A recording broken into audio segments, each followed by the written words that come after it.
नमस्कार। गीता ज्ञान में आपका स्वागत है। आज हम सुनेंगे श्रीमद् भगवद गीता के अध्याय 2 का सरल हिंदी अर्थ और भावार्थ सहित पाठ। तो आइए श्रद्धा भाव से आरंभ करते हैं। संजय बोले, वैसी कायरता से आविष्ट उन अर्जुन के प्रति जो कि विषाद कर रहे हैं और आंसुओं के कारण जिनके नेत्रों की देखने की शक्ति अवरुद्ध हो रही है, भगवान मधुसूदन ये आगे कहे जाने वाले वचन बोले।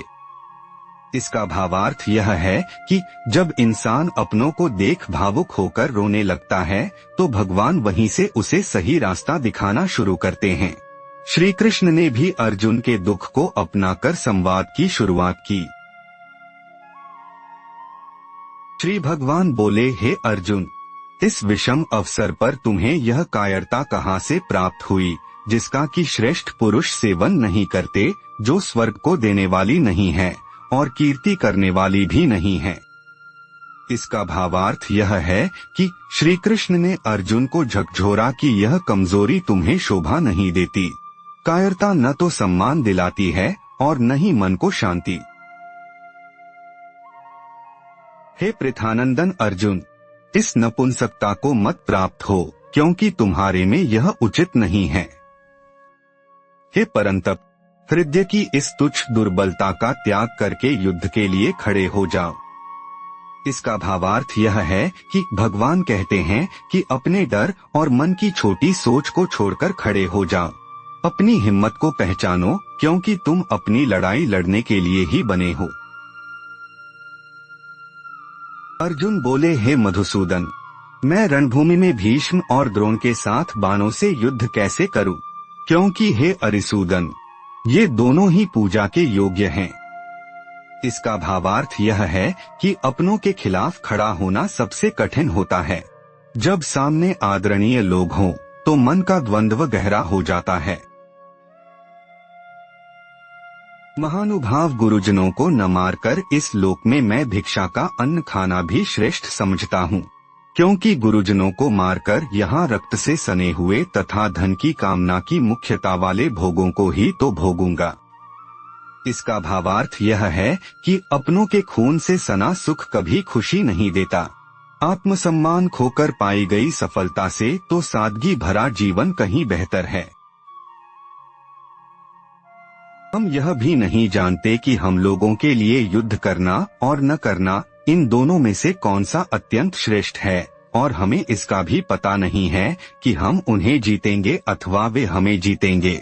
जिनको मारकर हम जीना भी नहीं चाहते, वे ही धृतराष्ट्र के संबंधी हमारे सामने खड़े हैं। इसका भावार्थ यह है कि जिंदगी के कुछ मोड़ ऐसे होते हैं जहां हार जीत का कोई अर्थ नहीं बचता। अपनों को खोकर मिली जीत भी किसी हार जैसी ही लगती है। कायरतारूप दोष से तिरस्कृत स्वभाव वाला और धर्म के विषय में मोहित अंतःकरण वाला मैं आपसे पूछता हूँ कि जो निश्चित कल्याण करने वाली हो वह मेरे लिए कहिए। मैं आपका शिष्य हूँ, आपके शरण हुए मुझे शिक्षा दीजिए। इसका भावार्थ यह है कि जब मन भ्रमित हो और समझ न आए कि क्या सही है, तो अहंकार छोड़कर गुरु की शरण में जाना ही सच्चा समाधान है। खुद को सौंप देना ही जीवन का सही रास्ता खोलता है। पृथ्वी पर धनधान्य समृद्ध और शत्रुरहित राज्य तथा स्वर्ग में देवताओं का आधिपत्य मिल जाए तो भी इंद्रियों को सुखाने वाला मेरा जो शोक है वह दूर हो जाए, ऐसा मैं नहीं देखता हूँ। इसका भावार्थ यह है कि जब मन अंदर से टूट जाए और गहरा दुख हो तो दुनिया की बड़ी से बड़ी दौलत या सत्ता भी उसे सुकून नहीं दे सकती। सच्ची शांति भीतर से ही आती है। संजय बोले, हे शत्रुतापन धृतराष्ट्र, ऐसा कहकर निद्रा को जीतने वाले अर्जुन अंतर्यामी भगवान गोविंद से मैं युद्ध नहीं करूंगा ऐसा साफ साफ कहकर चुप हो गए। इसका भावार्थ यह है कि कभी कभी इंसान अंदर से इतना थक जाता है कि सब कुछ छोड़कर चुप हो जाना चाहता है। अर्जुन का मौन उसी थके हुए मन की पुकार है। हे भरतवंशोद्भव धृतराष्ट्र, दोनों सेनाओं के मध्य भाग में विषाद करते हुए उस अर्जुन के प्रति हंसते हुए से भगवान ऋषिकेश यह आगे कहे जाने वाले वचन बोले। इसका भावार्थ यह है कि दुख की गहरी घड़ियों में भी ईश्वर साथ होते हैं। वे बस एक मुस्कान के साथ हमारे भ्रम को दूर करने का इंतजार करते हैं। भगवान का प्रेम कठिन समय में भी ढांढस बंधाता है। श्री भगवान बोले, तुमने शोक न करने योग्य का शोक किया है और पंडिताई की बातें कह रहे हो, परंतु जिनके प्राण चले गए हैं उनके लिए और जिनके प्राण नहीं गए हैं उनके लिए पंडित लोग शोक नहीं करते। इसका भावार्थ यह है कि ज्ञानी इंसान जीवन की नश्वरता को जानते हैं, इसलिए वे हर स्थिति में शांत रहते हैं। व्यर्थ का दुख करना छोड़कर सच को स्वीकार करना ही समझदारी है। किसी काल में मैं नहीं था और तू नहीं था तथा ये राजा लोग नहीं थे, यह बात भी नहीं है। और इसके बाद भविष्य में मैं, तू और राज लोग हम सभी नहीं रहेंगे, यह बात भी नहीं है। इसका भावार्थ यह है कि हमारी आत्मा अमर है, वह न कभी पैदा हुई थी और न कभी खत्म होगी। हम बस समय की धारा में बह रहे हैं, लेकिन हमारा अस्तित्व हमेशा रहता है। देहधारी के इस मनुष्य शरीर में जैसे बालकपन, जवानी और वृद्धावस्था होती है, ऐसे ही देहांतर की प्राप्ति होती है। उस विषय में धीर मनुष्य मोहित नहीं होता। इसका भावार्थ यह है कि बचपन, जवानी और बुढ़ापा जैसे एक के बाद एक आते हैं, वैसे ही मृत्यु भी बस शरीर बदलने का एक पड़ाव है। समझदार व्यक्ति इस बदलाव से घबराता नहीं, बल्कि इसे जीवन का सच मानता है। कुंती नंदन, इंद्रियों के जो विषय जड़ पदार्थ हैं, वो तो शीत अनुकूलता और उष्ण प्रतिकूलता के द्वारा सुख और दुख देने वाले हैं तथा आने जाने वाले और अनित्य हैं। हे भरतवंशोद्भव अर्जुन, उनको तुम सहन करो। इसका भावार्थ यह है कि जिंदगी में सुख दुख तो आते जाते रहेंगे, ये सब अस्थायी हैं। बस आप धीरज रखें और अपनी शांति न खोए। कारण कि हे पुरुषों में श्रेष्ठ अर्जुन, सुख दुख में सम रहने वाले जिस धीर मनुष्य को ये मात्रा स्पर्श पदार्थ व्यथित सुखी दुखी नहीं कर पाते, वह अमर होने में समर्थ हो जाता है, अर्थात वह अमर हो जाता है। इसका भावार्थ यह है कि जो इंसान सुख में फूलता नहीं और दुख में टूटता नहीं, वही असली समझदार है। ऐसा स्थिर मन ही आपको जीवन की उलझनों से ऊपर उठा देता है। असत का तो भाव सत्ता विद्यमान नहीं है और सत का अभाव विद्यमान नहीं है। तत्वदर्शी महापुरुषों ने इन दोनों का ही अंत अर्थात तत्व देखा है। इसका भावार्थ यह है कि सच्चाई कभी मिटती नहीं और झूठ की कोई हकीकत नहीं होती। जो ज्ञानी हैं, वे समझ जाते हैं कि जो शाश्वत है वही सच है। अविनाशी तो उसको जान जिससे यह संपूर्ण संसार व्याप्त है। इस अविनाशी का विनाश कोई भी नहीं कर सकता। इसका भावार्थ यह है कि हम सबके भीतर एक ऐसी शक्ति है जो कभी खत्म नहीं होती, वही पूरे संसार में बसी है। इस अमर आत्मा को कोई मिटा नहीं सकता। अविनाशी, अप्रमेय और नित्य रहने वाले इस शरीरी के ये देह अंत वाले कहे गए हैं। इसलिए हे अर्जुन, तुम युद्ध करो। इसका भावार्थ यह है कि शरीर तो एक दिन साथ छोड़ ही देगा, पर आत्मा अमर है। इसलिए मोह छोड़कर अपने कर्तव्य को साहस के साथ पूरा करो। जो मनुष्य इस अविनाशी शरीरी को मारने वाला मानता है और जो मनुष्य इसको मरा मानता है, वे दोनों ही इसको नहीं जानते, क्योंकि यह न मारता है और न मारा जाता है। इसका भावार्थ यह है कि आत्मा न किसी को मारती है और न ही मरती है। जो लोग मरने मारने की बात सोचते हैं, वे असल में सत्य को नहीं जानते। यह शरीरी न कभी जन्मता है और न मरता है तथा यह उत्पन्न होकर फिर होने वाला नहीं है। यह जन्मरहित नित्य निरंतर रहने वाला शाश्वत और पुराण अनादि है। शरीर के मारे जाने पर भी यह नहीं मारा जाता। इसका भावार्थ यह है कि आपकी आत्मा न कभी पैदा हुई थी और न कभी मरेगी, यह हमेशा से थी और रहेगी। शरीर के मिटने से आप नहीं मिटते। हे पृथानंदन, जो मनुष्य इस शरीर को अविनाशी, नित्य, जन्मरहित और अव्यय जानता है, वह कैसे किसको मारे और कैसे किसको मरवाए। इसका भावार्थ यह है कि जब आप यह जान लेते हैं कि इंसान अंदर से अमर है, तो फिर हिंसा का भाव मिट जाता है। फिर न किसी से डर रहता है, न किसी को दुखाने का इरादा। मनुष्य जैसे पुराने कपड़ों को छोड़कर दूसरे नए कपड़े धारण कर लेता है, ऐसे ही देही पुराने शरीरों को छोड़कर दूसरे नए शरीरों में चला जाता है। इसका भावार्थ यह है कि जैसे हम पुराने कपड़े बदलकर नए पहन लेते हैं, वैसे ही आत्मा एक शरीर छोड़कर दूसरा अपना लेती है। मृत्यु बस एक नया चोला पहनने जैसी है, इसमें डर कैसा।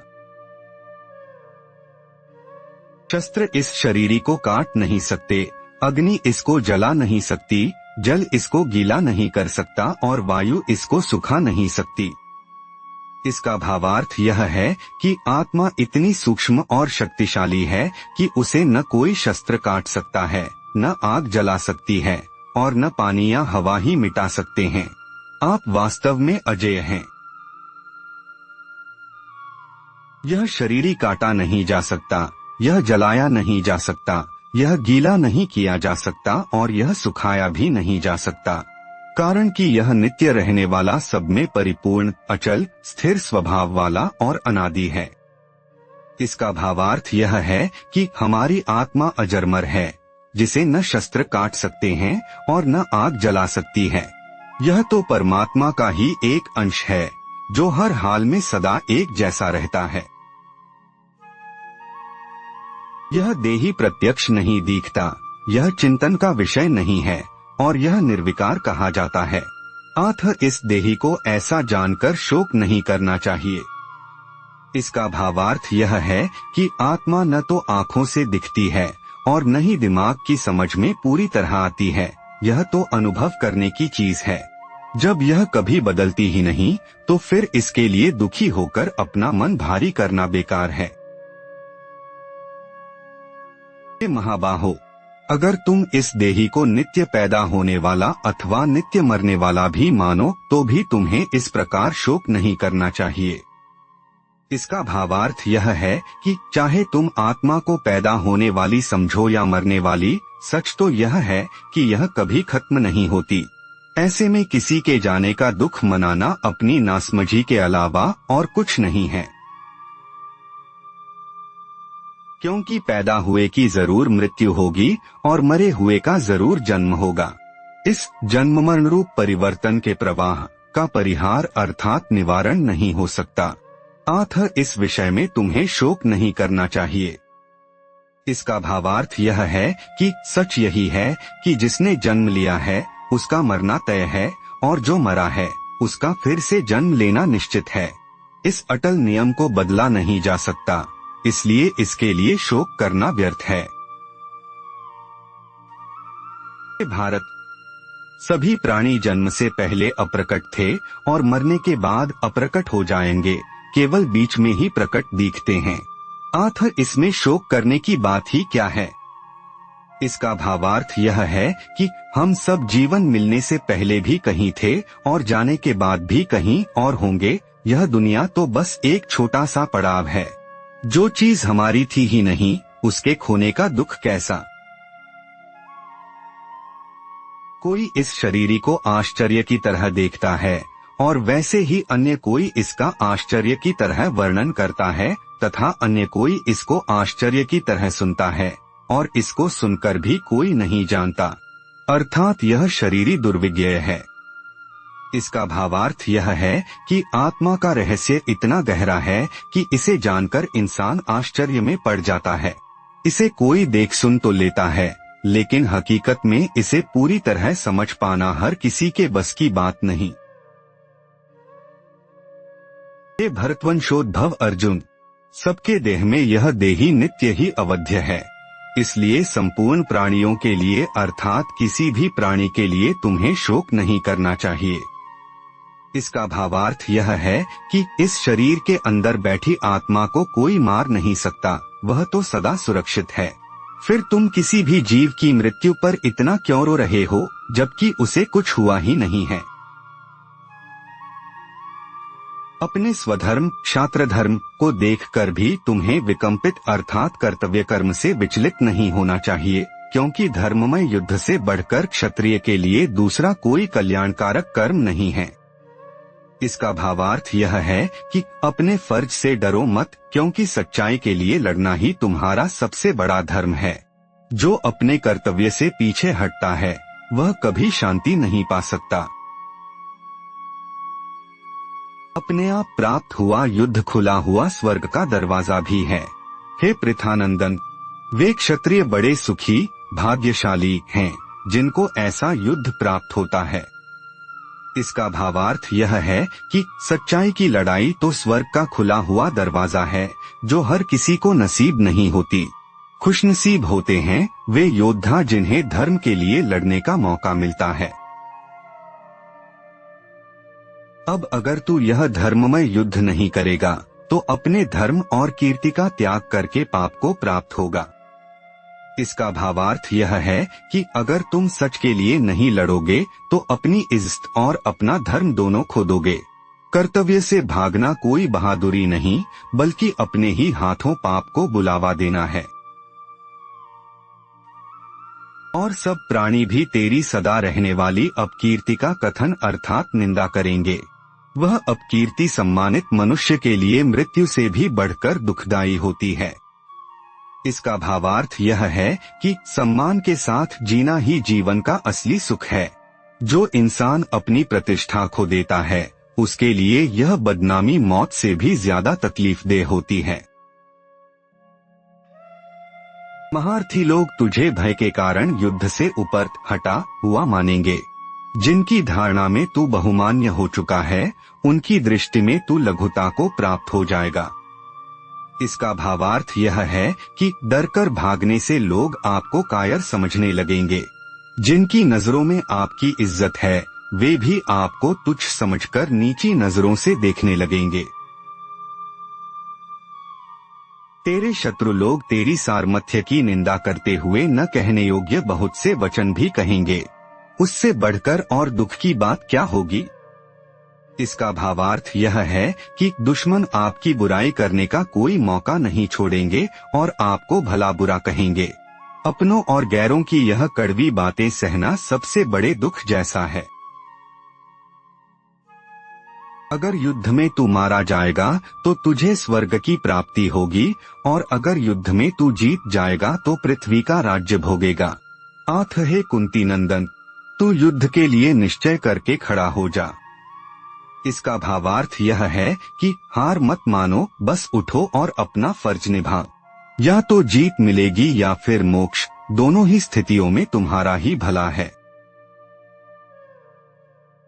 जय पराजय, लाभ हानि और सुख दुख को समान करके फिर युद्ध में लग जा। इस प्रकार युद्ध करने से तू पाप को प्राप्त नहीं होगा। इसका भावार्थ यह है कि सफलता सफलता और सुख दुख को एक समान मानकर अपना काम करो।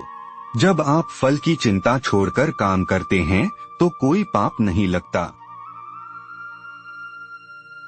हे पार्थ, यह संबुद्धि तेरे लिए पहले सांख्य योग में कही गई, अब तू इसको कर्मयोग के विषय में सुन। जिस संबुद्धि से युक्त हुआ तू कर्म बंधन का त्याग कर देगा।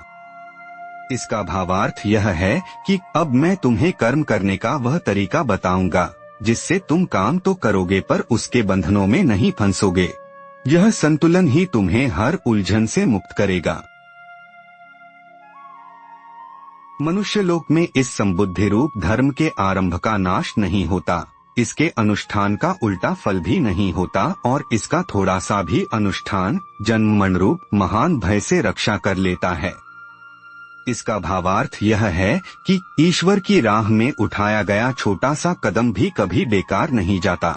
यह रास्ता जन्म मरण के सबसे बड़े डर से इंसान की रक्षा करता है। हे कुरुनंदन, इस संबुद्धि की प्राप्ति के विषय में व्यवसायात्मिका बुद्धि एक ही होती है। अव्यवसायी मनुष्यों की बुद्धियां अनंत और बहुशाखाओं वाली ही होती हैं। इसका भावार्थ यह है कि जीवन में लक्ष्य एक ही होना चाहिए, वही इंसान सफल होता है जिसका इरादा पक्का हो। दुविधा में भटका हुआ मन हमेशा अनगिनत उलझनों में ही उलझा रहता है।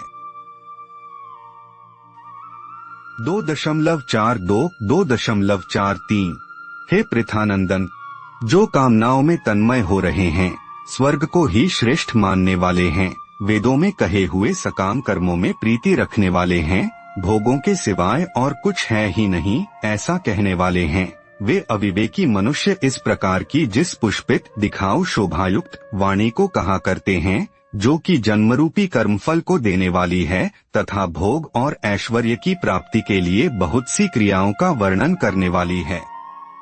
इसका भावार्थ यह है कि अज्ञानी लोग सिर्फ सुख सुविधाओं और दिखावे की मीठी बातों में उलझे रहते हैं। वे सोचते हैं कि भोग विलास ही सब कुछ है, जबकि यह सोच उन्हें कभी शांति नहीं देती। उस पुष्पित वाणी से जिसका अंतःकरण हर लिया गया है, अर्थात भोगों की तरफ खींच गया है, और जो भोग तथा ऐश्वर्य में अत्यंत आसक्त हैं, उन मनुष्यों की परमात्मा में निश्चयात्मिका बुद्धि नहीं होती। इसका भावार्थ यह है कि जब हमारा मन सिर्फ सुख सुविधाओं के पीछे भागता है, तो हम जीवन की असली गहराई खो देते हैं। ऐसी चंचल बुद्धि कभी भी ईश्वर के सत्य को नहीं समझ पाती। वेद तीनों गुणों के कार्य का ही वर्णन करने वाले हैं। हे अर्जुन, तू तीनों गुणों से रहित हो जा, निर्द्वंद्व हो जा, निरंतर नित्य वस्तु परमात्मा में स्थित हो जा, योगक्षेम की चाहना भी मत रख और परमात्म प्रायण हो जा। इसका भावार्थ यह है कि दुनिया की छोटी छोटी सुख दुख की बातों से ऊपर उठकर खुद को ईश्वर के हवाले कर दो। फिक्र छोड़कर जब हम परमात्मा में स्थित होते हैं, तभी सही मायने में शांति मिलती है। सब तरफ से परिपूर्ण महान जलाशय के प्राप्त होने पर छोटे गड्ढों में भरे जल में मनुष्य का जितना प्रयोजन रहता है, अर्थात कुछ भी प्रयोजन नहीं रहता। वेदों और शास्त्रों को तत्व से जानने वाले ब्रह्मज्ञानी का संपूर्ण वेदों में उतना ही प्रयोजन रहता है, अर्थात कुछ भी प्रयोजन नहीं रहता। इसका भावार्थ यह है कि जिसके पास पूरा समंदर हो, उसे छोटे गड्ढे के पानी की जरूरत नहीं रहती। जो ईश्वर को जान लेता है, उसके लिए बाकी सारी दुनियावी इच्छाएं अपने आप छोटी पड़ जाती हैं। कर्तव्य कर्म करने में ही तेरा अधिकार है, फलों में कभी नहीं। आथ तू कर्म फल का हेतु भी मत बन और तेरी अकर्मण्यता में भी आसक्ति न हो। इसका भावार्थ यह है कि हमारा काम सिर्फ मेहनत करना है, उसका फल क्या होगा ये हमारे हाथ में नहीं है। फल की चिंता छोड़कर काम करने में ही असली सुकून है। हे धनंजय, तू आसक्ति का त्याग करके सिद्धि सिद्धि में सम होकर योग में स्थित हुआ कर्मों को कर, क्योंकि समत्व ही योग कहा जाता है। इसका भावार्थ यह है कि सफलता मिले या असफलता, दोनों को समान भाव से स्वीकार करना ही योग है। काम को बिना किसी उम्मीद के करना ही जीवन की सबसे बड़ी कला है। बुद्धियोग समता की अपेक्षा सकाम कर्म दूर से अत्यंत ही निकृष्ट है। आथ हे धनंजय, तू बुद्धि समता का आश्रय ले, क्योंकि फल के हेतु बनने वाले अत्यंत दीन हैं। इसका भावार्थ यह है कि सिर्फ फल की चाहत में काम करना एक तरह की मानसिक गरीबी है। समझदारी इसी में है कि हम मन को शांत रखें और फल की दौड़ से बाहर निकलें। बुद्धि समता से युक्त मनुष्य यहाँ जीवित अवस्था में ही पुण्य और पाप दोनों का त्याग कर देता है। आथ तू योग समता में लग जा, क्योंकि योग ही कर्मों में कुशलता है। इसका भावार्थ यह है कि समता का भाव रखना ही हर काम को करने का सबसे अच्छा तरीका है। जब हम मन को स्थिर कर लेते हैं, तो अच्छे बुरे कर्मों के बोझ से आजाद हो जाते हैं। समतायुक्त मनीषी साधक कर्मजन्य फल का त्याग करके जन्मरूप बंधन से मुक्त होकर निर्विकार पद को प्राप्त हो जाते हैं। इसका भावार्थ यह है कि ज्ञानी लोग फल की चिंता छोड़कर काम करते हैं, इसीलिए वे जन्म मरण के डर से मुक्त हो जाते हैं। वे उस शांति को पा लेते हैं जहाँ कोई दुख नहीं है। जिस समय तेरी बुद्धि मोहरूपी दलदल को तर जाएगी, उसी समय तू सुने हुए और सुनने में आने वाले भोगों से वैराग्य को प्राप्त हो जाएगा। इसका भावार्थ यह है कि जब हमारी बुद्धि मोह के कीचड़ से बाहर निकल आती है, तभी हमें असली वैराग्य होता है। तब दुनिया की सुनी सुनाई बातों का आकर्षण अपने आप खत्म हो जाता है। जिस काल में शास्त्रीय मतभेदों से विचलित हुई तेरी बुद्धि निश्चल हो जाएगी और परमात्मा में अचल हो जाएगी, उस काल में तू योग को प्राप्त हो जाएगा। इसका भावार्थ यह है कि जब दुनिया भर की उलझनों से हटकर हमारी बुद्धि ईश्वर में स्थिर हो जाती है, तब हम उस अवस्था को पा लेते हैं जिसे योग कहते हैं।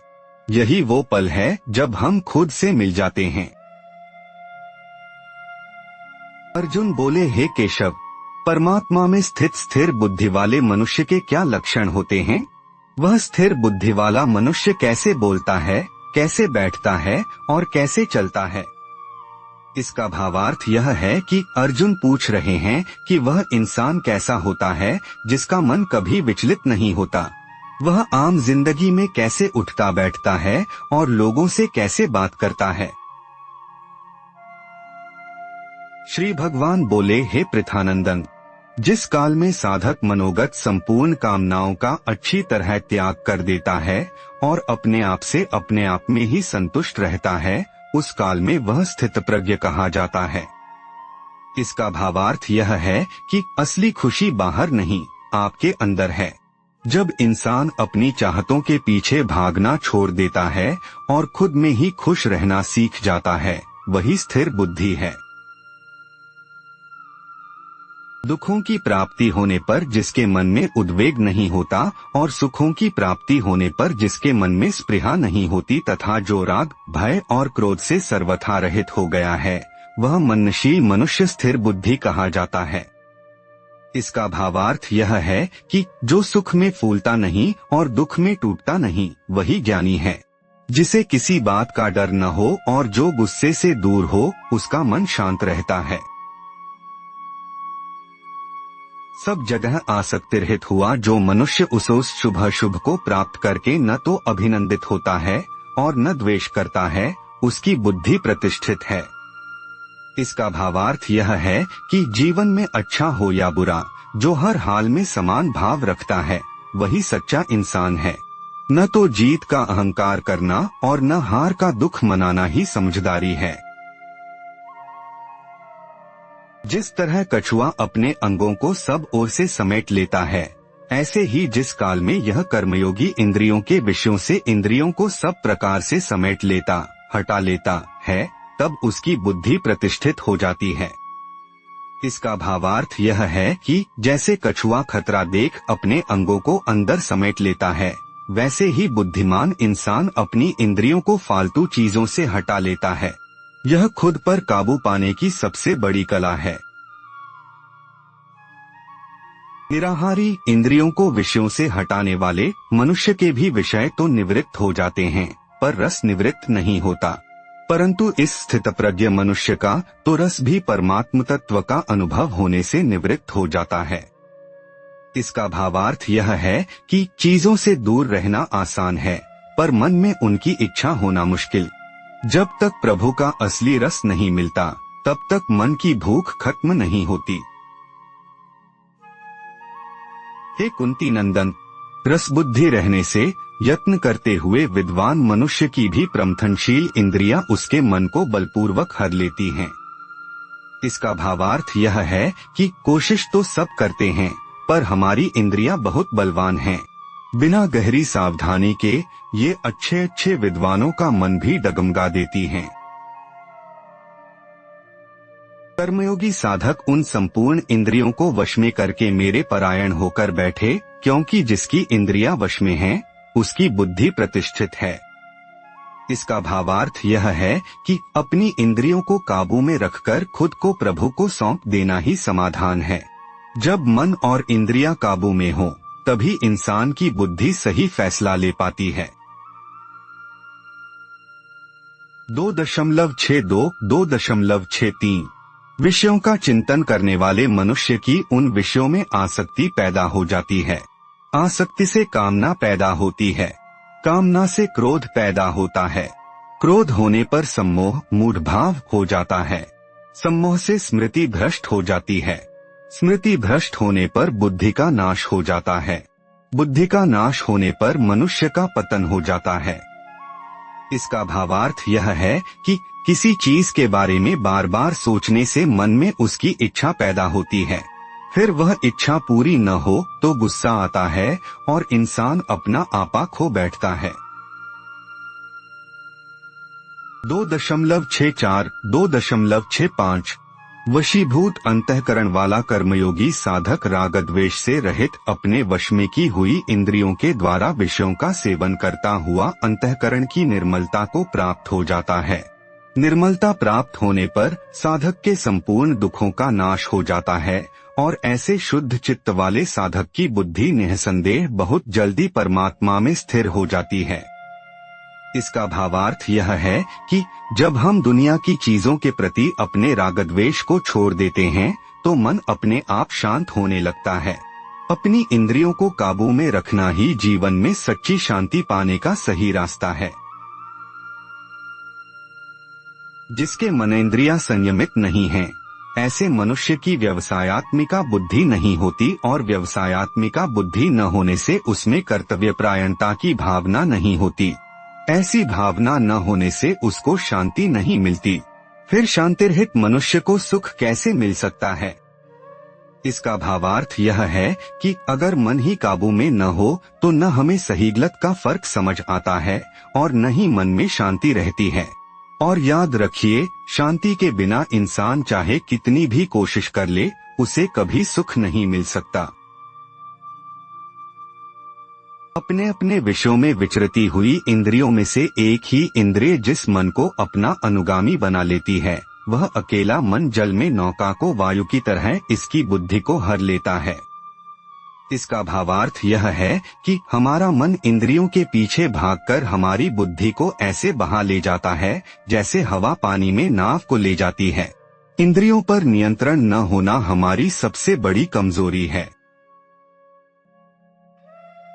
इसलिए हे महाबाहो, जिस मनुष्य की इंद्रियां इंद्रियों के विषयों से सर्वथा निगृहीत वश में की हुई हैं, उसकी बुद्धि स्थिर है। इसका भावार्थ यह है कि असली समझदार वही है जो अपनी इंद्रियों को बाहरी प्रलोभनों से दूर रखता है। जिसकी बुद्धि इस तरह स्थिर है, वही जीवन की हर मुश्किल को पार कर सकता है। संपूर्ण प्राणियों की जो रात परमात्मा से विमुखता है, उसमें संयमी मनुष्य जागता है, और जिसमें सब प्राणी जागते हैं, भोग और संग्रह में लगे रहते हैं, वह तत्व को जानने वाले मुनि की दृष्टि में रात है। इसका भावार्थ यह है कि दुनिया जिसे सुख मानकर दिन रात उसके पीछे भागती है, ज्ञानी पुरुष उसे व्यर्थ समझकर उससे दूर रहता है। जहाँ आम इंसान सो जाता है, वहाँ ज्ञानी पुरुष सत्य को पाने के लिए जागता है। जैसे संपूर्ण नदियों का जल चारों ओर से जलद्वारा परिपूर्ण समुद्र में आकर मिलता है, पर समुद्र अपनी मर्यादा में अचल प्रतिष्ठित रहता है, ऐसे ही संपूर्ण भोग पदार्थ जिस संयमी मनुष्य को विकार उत्पन्न किए बिना ही उसको प्राप्त होते हैं, वही मनुष्य परम शांति को प्राप्त होता है, भोगों की कामना वाला नहीं। इसका भावार्थ यह है कि जैसे समुद्र में नदियां समा जाती हैं, पर वह अपनी मर्यादा नहीं खोता, वैसे ही जो इंसान इच्छाओं के दबाव में नहीं आता वही शांत रह सकता है। सुख उन्हें नहीं मिलता जो इच्छाओं के पीछे भागते हैं, बल्कि उन्हें मिलता है जो उनमें उलझते नहीं। जो मनुष्य संपूर्ण कामनाओं का त्याग करके स्पृहारहित, ममतारहित और अहंकार रहित होकर आचरण करता है, वह शांति को प्राप्त होता है। इसका भावार्थ यह है कि जब इंसान मैं और मेरा का घमंड छोड़ देता है, तो सारी चिंताएं खुद ब खुद खत्म हो जाती हैं। बिना किसी चाहत के जीने वाला इंसान ही सही मायने में शांति का अनुभव करता है। हे पृथानंदन, यह ब्राह्मी स्थिति है। इसको प्राप्त होकर कभी कोई मोहित नहीं होता। इस स्थिति में यदि अंतकाल में भी स्थित हो जाए तो निर्वाण शांत ब्रह्म की प्राप्ति हो जाती है। इसका भावार्थ यह है कि यही वह दिव्य स्थिति है जहां पहुंचकर इंसान कभी भ्रमित नहीं होता। अगर जीवन के आखिरी पलों में भी कोई इस स्थिति को पाले तो वह परमात्मा में विलीन हो जाता है। इस प्रकार श्रीमद् भगवद गीता के अध्याय 2 का पाठ पूर्ण हुआ। वीडियो पसंद आया हो तो लाइक, शेयर और सब्सक्राइब करें। जय श्री राधा कृष्ण।